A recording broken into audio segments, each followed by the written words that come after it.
All right, so Amos is the backstory of Amos is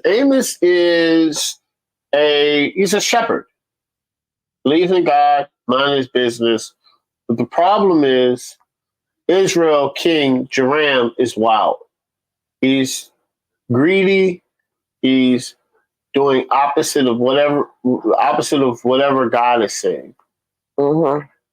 And Joram is wilding out. There's idols everywhere, people worshiping.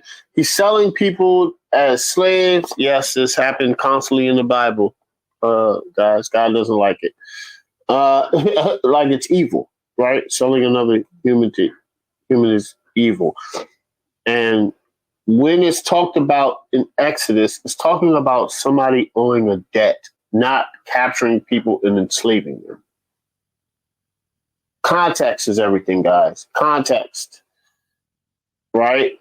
So the new King Joram was selling people into slavery. It's just doing opposite of everything. He was an evil king, his evil person, you know. Amos was a herder, and God came to him and he said, all right, I gotta prophet. I got to become a prophet because God told me to do this. Can you imagine that? You're a shepherd.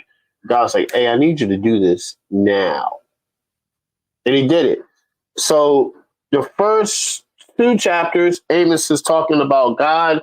Is talking about, hey, all of these nations around Israel are doing wrong, and I'm going to take care of them. And he explains of what they're doing wrong and what he's going to do to those nations that is surrounding Israel. So he explains that.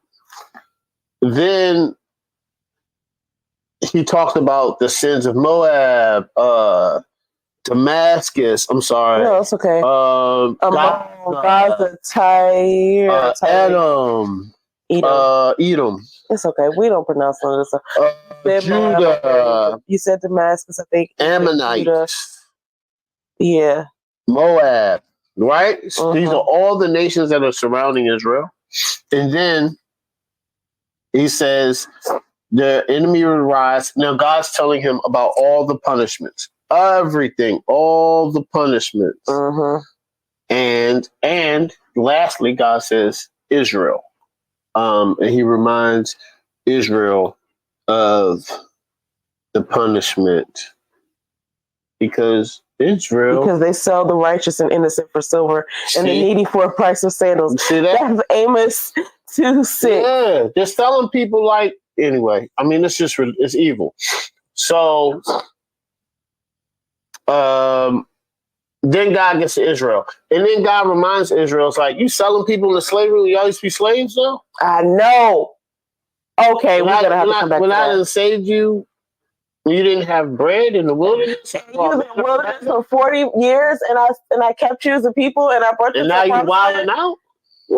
And now you're enslaving people when you came out of slavery? Enslaving people, you're worshiping idols, there's sex everywhere, the king is evil, like, all right, Israel, I got you. I just have to punish you again because y'all don't understand. I mean, think about it, right? If we're God's children, if you raise a child, they always putting their hands on stuff and they don't know, so they need guidance. I think that's how God looks at us. Like, here we go again. You're putting your hand on the stove and I told you it was hot, but you're not listening.